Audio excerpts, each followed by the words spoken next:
Shalom, selamat malam jemaat Tuhan. Malam hari ini kita bertemu dalam ibadah keluarga secara daring. Pembacaan Alkitab malam hari ini terambil dari Kitab Kidung Agung pasal 2 ayat 16 hingga ayatnya yang ke-17. Sebelum kita membacanya, mari kita mohon bimbingan Roh Kudus. Kita satu dalam doa. Allah Bapa di surga, kami sungguh bersyukur atas kesempatan malam hari ini. Kami hendak merenungkan firman-Mu bersama jemaat-Mu secara daring. Kuasai hati dan pikiran kami dengan kuasa Roh Kudus-Mu, agar kami dapat memahami kebenaran firman-Mu dengan baik. Bersabdalah bagi kami ya Tuhan, kami bersedia mendengarkannya. Dalam nama Tuhan Yesus, firman yang hidup, kami berdoa dan memohon kepadamu. Amin. Kidung Agung pasal 2 ayat 16 hingga ayatnya yang ke-17 menyatakan, kekasihku kepunyaanku dan aku kepunyaan Dia, yang menggembalakan domba di tengah-tengah bunga bakung. Sebelum angin senja berembus dan bayang-bayang menghilang, kembalilah kekasihku, berlakulah seperti kijang atau seperti anak rusa di atas gunung-gunung tanaman rempah-rempah. Bapak, Ibu, Saudara yang terkasih dalam Tuhan, membaca kitab Kidung Agung sekilas memberi kesan kitab yang menampilkan sensualitas belaka. Tema cinta mewarnai seluruh kitab ini dengan erotisisme yang mencolok, terutama pada keindahan lahiriah. Tidak ada satupun memuat tema-tema rohani seperti hukum, dosa, anugerah, dan keselamatan. Sehingga muncul pertanyaan, mengapa kitab ini masuk dalam kanon Alkitab? Bagaimana mungkin kitab yang isinya tampak vulgar dapat menjadi bagian dalam Alkitab yang adalah firman Tuhan? Bapak Ibu, cinta kasih, tubuh manusia dan keindahannya adalah pemberian Allah. Oleh sebab itulah kitab ini masuk dalam Alkitab. Karena kesemuanya itu adalah anugerah Allah. Secara harafiah, kitab ini merupakan pujian rasa kagum atau misteri kasih manusia, dan secara spiritual merupakan ungkapan kasih Allah kepada umatnya yang dipenuhi melalui kasih Kristus kepada gerejanya. Dalam ayat bacaan kita malam ini, kita bisa melihat pasangan kekasih yang saling mencintai dan saling memiliki.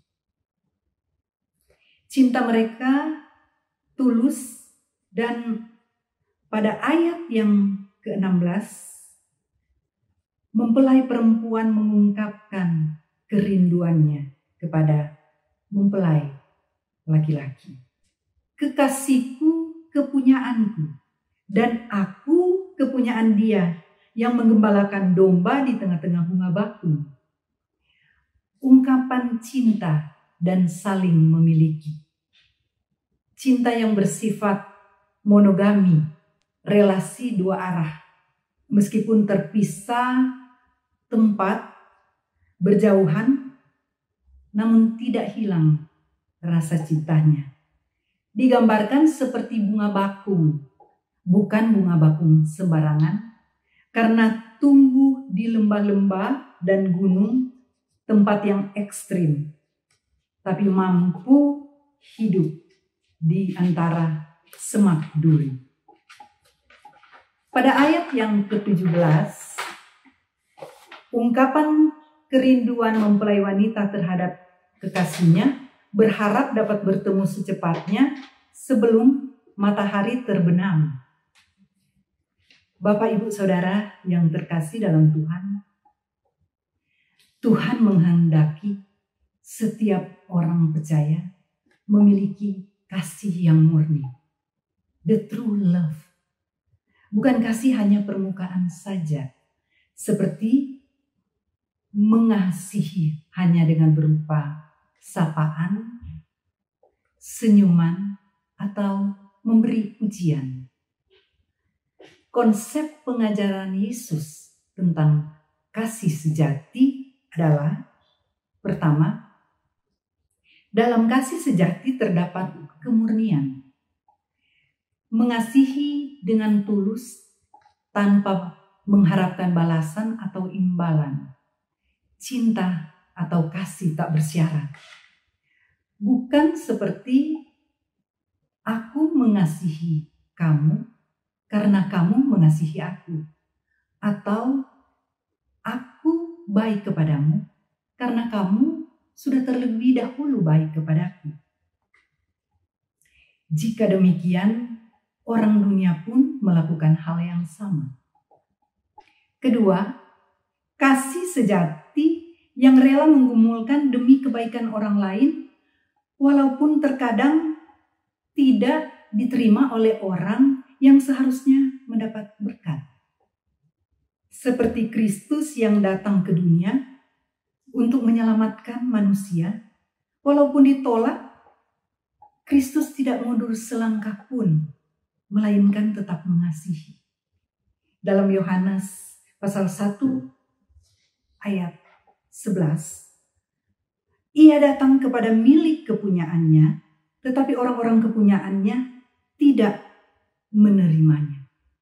Bapak, Ibu, Saudara, Kristus datang ke dunia, rela mati untuk penebusan dosa seluruh umat manusia. Namun banyak orang mengkritiknya, bahkan mencaci maki dia. Sebaliknya dengan kita, Bapak Ibu. Terkadang ketika kita berbuat baik kepada orang lain, namun tidak mendapatkan respons, apalagi perbuatan baik kita dilakukan berulang-ulang. Ketika tidak direspons atau responsnya tidak sesuai dengan yang kita harapkan, kita menjadi lelah dan menyerah. Kita tidak mau lagi melakukan perbuatan baik. Bapak, Ibu, Tuhan Yesus justru menyatakan dalam Lukas pasal 23 ayat 34 demikian. Ya Bapa, ampunilah mereka, sebab mereka tidak tahu apa yang mereka perbuat.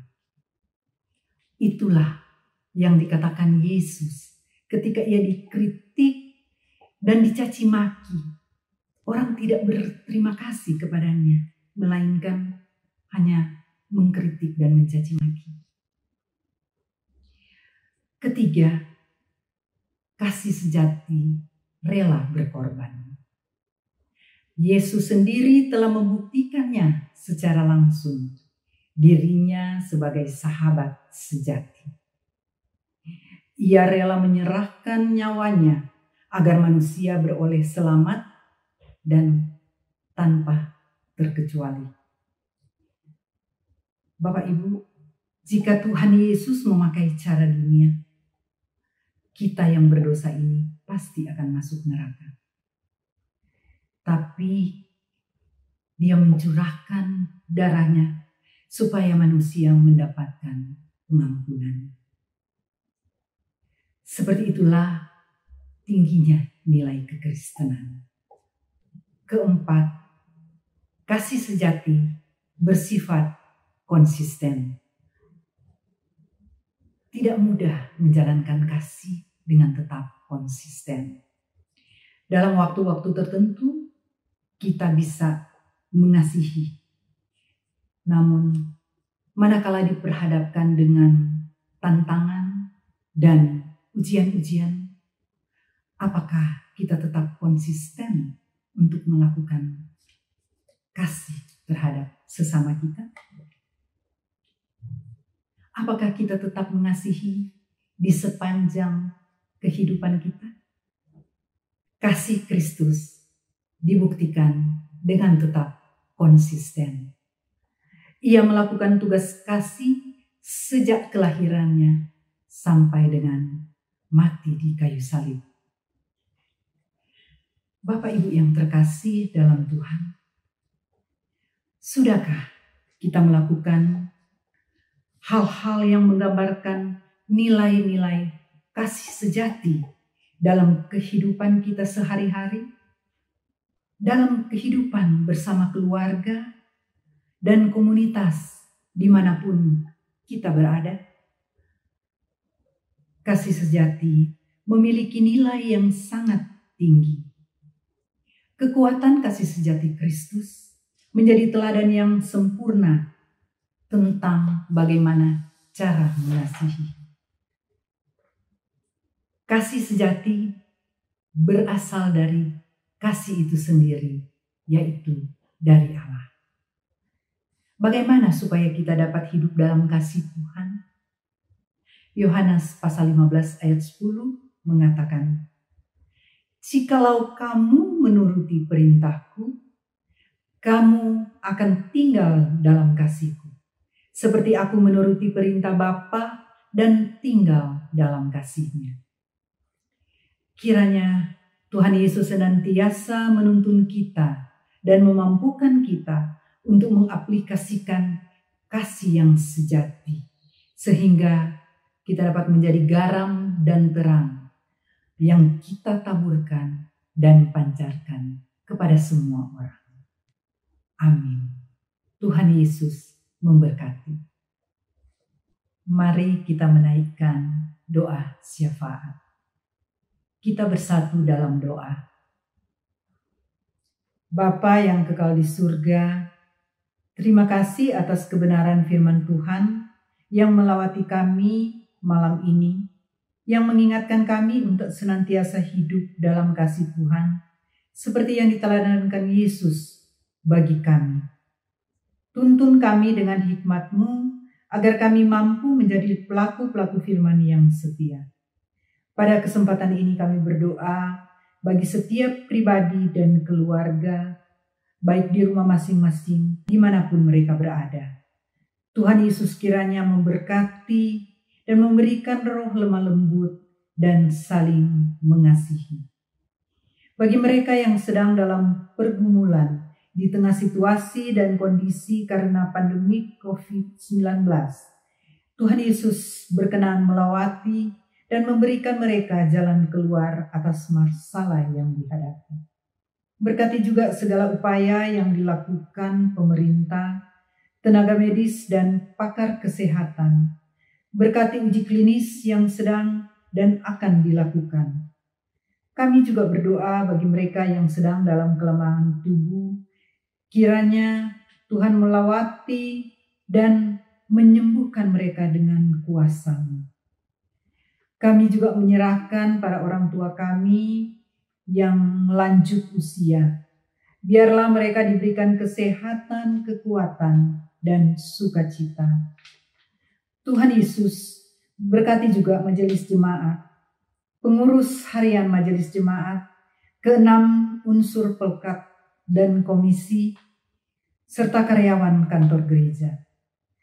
Kiranya Tuhan senantiasa berkati mereka. Pelayanan kami kiranya dapat berkenan di hadapan Tuhan. Inilah doa syukur kami ya Bapa, yang kami alaskan hanya di dalam nama Tuhan Yesus yang telah mengajarkan kami berdoa. Bapa kami yang di surga, dikuduskanlah nama-Mu, datanglah kerajaan-Mu. Jadilah kehendak-Mu di bumi seperti di surga. Berikanlah kami pada hari ini makanan kami yang secukupnya. Dan ampunilah kami akan kesalahan kami, seperti kami juga mengampuni orang bersalah pada kami. Dan janganlah membawa kami ke dalam pencobaan, tetapi lepaskanlah kami daripada yang jahat. Karena Engkaulah yang mempunyai kerajaan dan kuasa dan kemuliaan sampai selama-lamanya. Amin.